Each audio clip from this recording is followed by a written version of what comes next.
The 24th of March will mark World Tuberculosis Day, presenting an opportunity to increase public awareness on one of the most deadly infectious illnesses in the world. Tuberculosis is preventable and curable, but nonetheless kills millions of people annually. Over 10 million cases are reported each year, and the World Health Organization regards TB as a major worldwide health concern. With thousands of cases recorded annually, tuberculosis is a leading cause of death in South Africa. Minister of Health Dr Aaron Motsoaledi has warned that TB is a silent killer, and the minister joins us now for more on this conversation via our video link. Minister, thank you so much for your time this evening here on SABC News. Now, tomorrow, as the globe marks World Tuberculosis Day, why is it so important for us to continue to highlight some of the issues faced with tuberculosis, particularly with the deaths it causes in the country? Good evening, Bali. Good evening to the listeners and viewers out there. Indeed, as you said, this disease has been there for centuries, is curable, and is preventable. But the funniest thing is this, Bali, as I was telling the community in Gamalake today, that when you take diseases like Ebola, cholera, yellow fever, COVID, you add all these diseases together, including HIV/AIDS itself, TB has killed more people than all those diseases added together. It is #1 killer of all infectious diseases. I was also telling them that in the mines, that there are rock falls where unfortunately mine workers perish. And unions fight ferociously when something like that, because it's emotional. But I was proving to them that TB has killed more mine workers than all the rock falls that ever happened in South African mines over the decades. That's 80% of people who are HIV positive, when they die, they are actually killed by TB. So this is a disease that's preventable, treated, has been there because it was discovered in 1882, but it's still giving the world the tough time. And that's why tomorrow, the Deputy President is going to launch a campaign called End-TB campaign. We want to bring it to an end. We can't keep on fighting this disease for centuries and having all these numbers and figures that we're counting. And Minister, you're painting a very grim picture here when it comes to, the amount of lives TB gets to claim on an annual basis.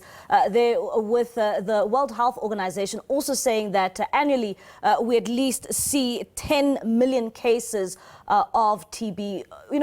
Regardless of you naming all of these other diseases, why does it still remain so prevalent when the treatment is accessible to South Africans? Well, Mbali, that is what is puzzling scientists all over the world. It's not only about South Africa. In fact, we've worked very hard in South Africa. While we are regarded as one of the top 30 countries with TB, the World Organization takes us in a very high regard because we've worked very hard. When the World Organization launched the campaign the strategy called End-TB strategy in 2017, we adopted it, and since that time, we've reduced incidence of TB in South Africa by a whopping 57%. But unfortunately, we only reduced death. We also reduced death, but by only 17%. So this is what is worrying us. That's why we are launching a campaign called End-TB. The facts we have mentioned around the world are puzzling, but for instance, COVID has only been there for 3 years, but the vaccine was found. TB has been known from 1882, when the German scientist Robert Koch discovered this organism that caused TB and named it Mycobacterium tuberculosis. Since that time, up to today, we are still battling, scientists are still battling to find an effective vaccine. So it is a disease that is curable, preventable, have been there for ages, but it puzzles us. And Minister, you know, when you tell us about these puzzling figures that we continue to see, one would also ask, from a South African perspective, what are the challenges that we continue to see when it comes to treating tuberculosis in the country? Well, it's people not completing the treatment. That's our biggest problem, Bali. You will never be cured of TB. If once you feel better, you stop. Quite a number of people stop for several reasons. One of the reasons being that they get tired of the side effects and they feel better. Remember, when you have got TB, you cough, very painful cough, because you get chest pains. You may even cough some bit of blood. You have got night sweats. You have got low fever. You might be having general body pains and tiredness. You lose weight.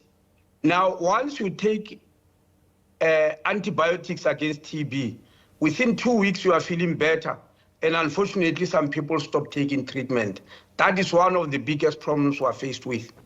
Others, just to travel and go to the clinic and do all these type of things and take care of themselves, they do get tired, and when they feel better, they just stop. That's why it's generally felt that unless we get a vaccine around the world, we will be fighting TB for many more decades to come. And that's why the search for a vaccine is so urgent these days. And Minister, you know, when you're telling us about some South Africans, you know, who do go on the course of, you know, trying to cure TB, you're also mentioning the fact that some tire along the way and stop, you know, treating tuberculosis. Would you say South Africans are taking, or why are they not taking TB seriously? If you know, the treatment is available, they go and take the treatment, but along the way they, you know, just simply leave it and think that it will go away. Mbali is not only South Africa, it's global. It's global. I was a member of the Stop TB Partnership. It's a board globally that was established by World Health Organization and United Nations. So it's a United Nations body. I was elected as its chairperson in the conference that was held in Seattle in the US in 2013. In that conference, they had invited experts, marketing and brand experts, and they asked them a question. Can they help us why we are not able to, you know, to energize people against TB? It's very easy to energize people against HIV/AIDS. Recently, we energized them against COVID-19. When there's Ebola all over the African continent, people are energized.